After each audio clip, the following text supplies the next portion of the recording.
Assalamualaikum sahabat Quran. Assalamualaikum sahabat Quran. Alhamdulillahirrahmanirrahim sahabat Quran dimanapun berada. Assalamualaikum bagi yang baru nonton video saya. Sehat selalu ya.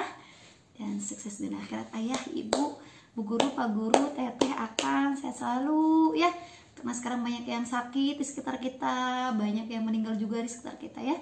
Semoga kita diberikan kesempatan oleh Allah untuk benar-benar ibadah dan semoga makin berkah hidupnya ya. Dan kita bertemu lagi alhamdulillah dengan saya Tia Fadilah dan juga teman-teman sahabat kalian yang berada ya.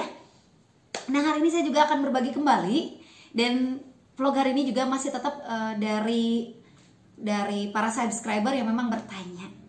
Nah, oke, tapi sebelum dimulai, bismillah dulu. Bismillahirrahmanirrahim.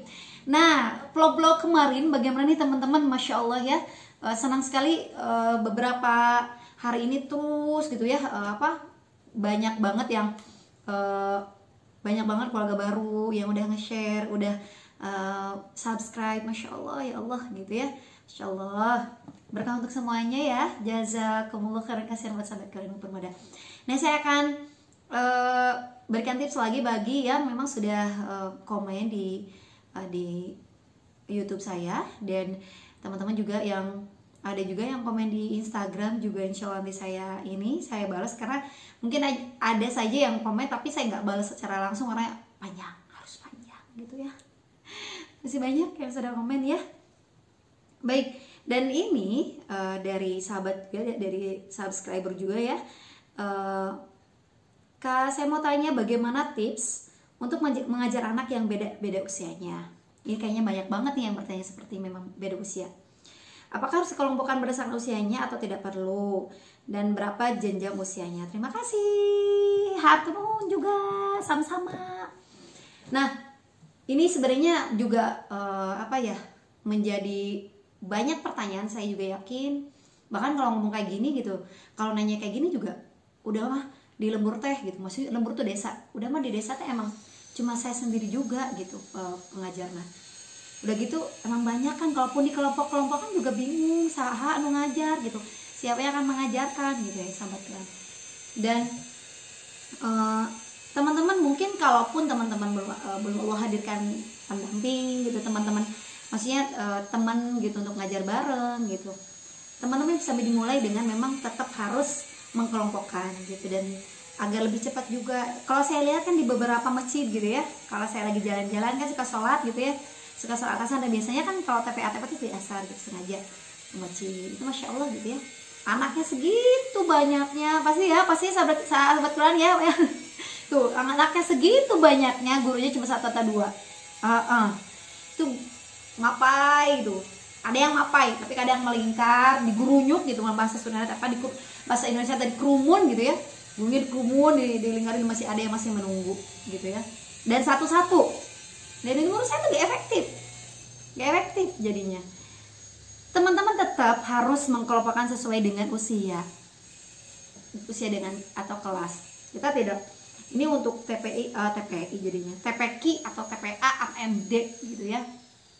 Ini kalau di masjid-masjid itu TPA atau TPQ gitu ya.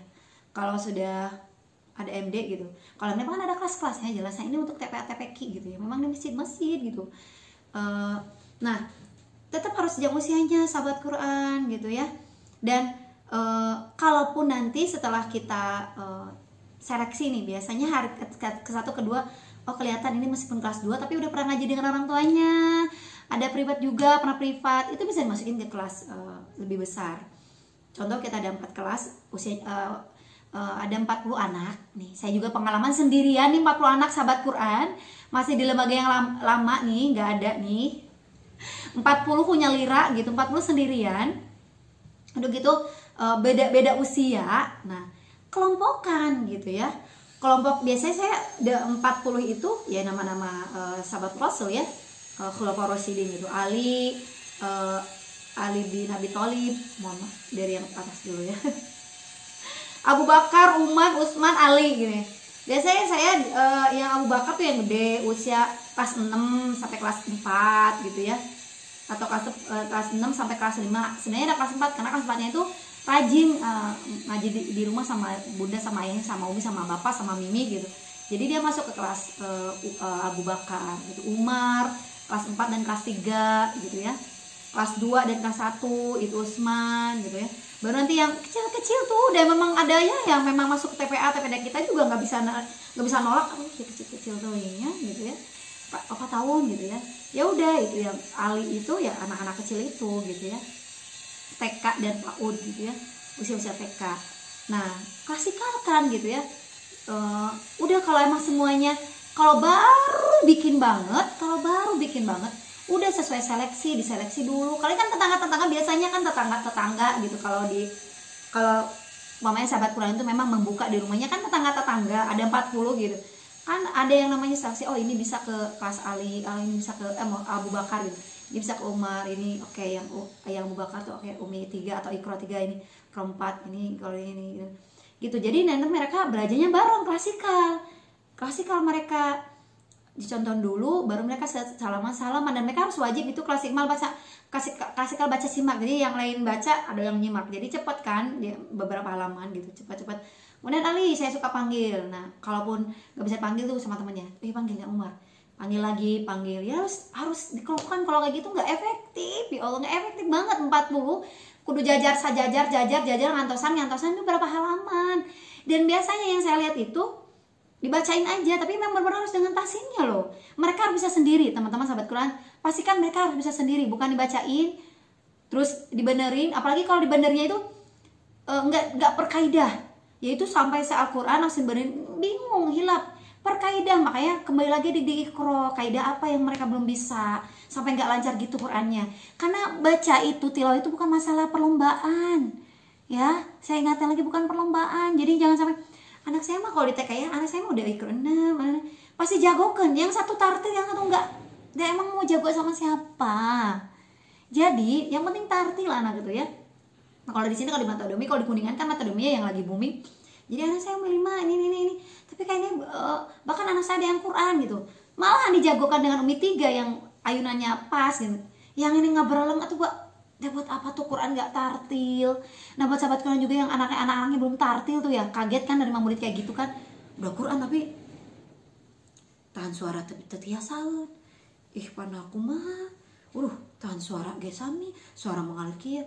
Udah ajakin di kaidah, oh Iqra sekian, kaidah tentang suara mengalir ada Iqra sekian, ya udah gitu. Kalau kita suara mengalir itu ada di Umi 4, tahan suara itu kalau yang guna, dan ikhfa itu ada di Umi 5. Kemudian yang idhar, kemudian salah satu gorib itu ada di Umi 6.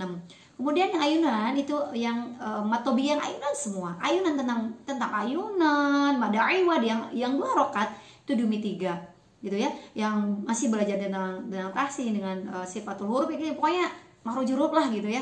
Fathah, kasrah, dhammah itu di Umi 1 dan Umi 2. Itu balik lagi kaidah, dia buat apa tuh Quran gaya gitu, orang anak saya mau Quran tapi dah ngabar orang tepunggung ada kangko naon gitu ya. Ajakin lagi kan, udah dia masuk ke lembaga kita gitu, maksudnya ke rumah kawan kita, mungkin jadi kesempatan ada Allah nih. Nah, nih Bu Guru Solih dan Solihah nih anaknya nih ngajinya nggak bereleng, tapi dia udah bangga, orang tuanya kemana-mana udah Quran, tapi aduh eta teh ngabaladas ya, orang Sunda mah, mungkin orang Indonesia bilangnya apa ya, kepaduan baik ya bahasa sembarangan aja gitu, yang penting lancar, tentram, damai, dan selamat gitu sahabat Quran gitu. Jadi dikelompokkan ya, yang ada 30 ya kelompokkan, maksimal emang 10 maksimalnya, tapi kalau bisa 6 ya sudah, nggak apa-apa gitu ya. Dan itu juga saya pembelajaran tuh bisa 2 jam, jadi full tahsin tahfiz itu 1 jam gitu, jadi naik 1 jam gitu, makanya harus 2,5 jam. Mungkin karena memang setengah jamnya bisa buat materi secara klasikal juga, klasikal general semuanya 40-nya kita ajarin gitu ya. Insya Allah nanti saya kasih tips bagaimana cara mengajarkan mereka tentang ilmu-ilmu, tapi nggak usah ngapalin nanti ya, insya Allah. Nah itu sahabat Quran yang berada, semoga bermanfaat ya. Tetap dikelompokkan sesuai usia masing-masing. Nanti jilidnya sama, mereka sama, halamannya sama gitu ya. Dan mereka akan kembali setelah kita seleksi, mereka turun kembali, nggak apa-apa, yang penting kita tartil gitu, kita berngajinya. Oke, sahabat Quran berpada, itu saja, semua bermanfaat. Subhanakallahumma wa bihamdika, asyhadu an la ilaha illa anta, astaghfiruka wa atubu ilaik. Assalamualaikum sahabat Quran. Assalamualaikum sahabat Quran.